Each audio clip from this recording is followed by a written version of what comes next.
যোৱা 5 দিন ধৰি এনাৰ্জেল পাউডাৰ আৰু জুচৰ ওপৰতে জীয়াই আছোঁ। লিকুইড কেৱল পেটত পৰিছে, চলিডৰ নামত পেটত একো ফুটা কৰি এটাও যোৱা নাই। 103 জ্বৰ। দিল্লীত 75% মানুহৰে জ্বৰ, লুজ মোচন, মূৰৰ বিষ, গেছ আৰু ভাল পোৱাত গণেশ চতুৰ্থী আগদিনাখন ৰাতিপুৱা অকণমান আজৱাইনৰ পানী খাই মেলি লৈ ব্লিংকিটৰ পৰা মছলি অৰ্ডাৰ কৰিছিলোঁ। লগত এখন লেকমি ফেচ মাস্ক এখন লৈছিলোঁ আৰু লগত যিহেতু গণেশ চতুৰ্থী আহি আছে লগুনো অৰ্ডাৰ কৰিছিলোঁ। অকণমান পূজা কৰি ল'লোঁ। তাৰ পাছত গৰম গাখীৰত মুছলি আৰু লগত খেজুৰ। এই খেজুৰটো UAEৰ পৰা আহে। 640 টকালৈ মাত্ৰ 15টামান থাকে। খাবলৈ বিৰাট টেষ্টি হয়। খাই বৈ লৈ ৰেষ্টুৰেণ্টলৈ আহিলোঁ। চাওকচোন এই মেকুৰীটো ইমান সাংঘাতিক এই মেকুৰী।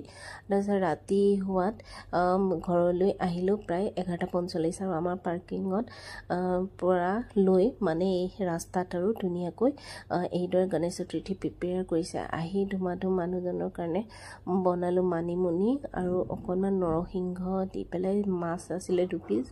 বোলো গণেশ চতুৰ্থীৰ আগতেই শেষ কৰোঁ, সেয়া বনালোঁ। কিন্তু মানুহজনৰ সেই একে 103 জ্বৰ।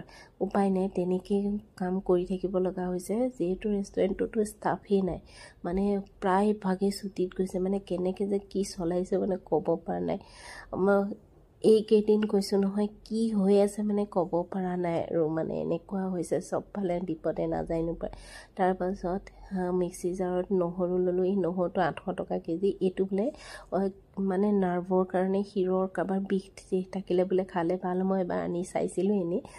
সেয়া দিলোঁ। নহৰু, পিঁয়াজ, জলকীয়া, অকণমান ধনিয়া, জিৰা, জালুক অকণ দি পিচি ল'লোঁ। আনফালে তিয়াই থৈছিলোঁ নিমখৰ পানীত যে মানিমুনি আৰু নৰসিংহ, সেইখিনিও পিচি ল'লোঁ।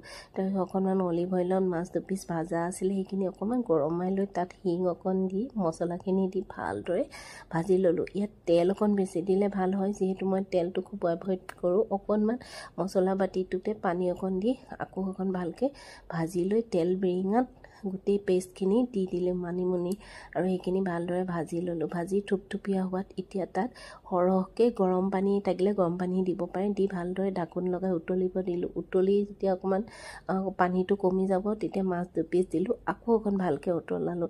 যিমান উতলাব সোৱাদটো সিমানেই ভাল হয়। আপোনালোকে বিচাৰিলে ইয়াত বইল কৰা আলু এটাও দিব পাৰে। ওপৰত অকণমান মই জালুকৰ গুড়ি দি দিলোঁ আৰু লগতে বুটৰ দালিও বনাইছিলোঁ। মানে গাটো বেয়া যদিও বনাইছোঁ, মানুহজনে যদি অকণমান সোৱাদ পায়।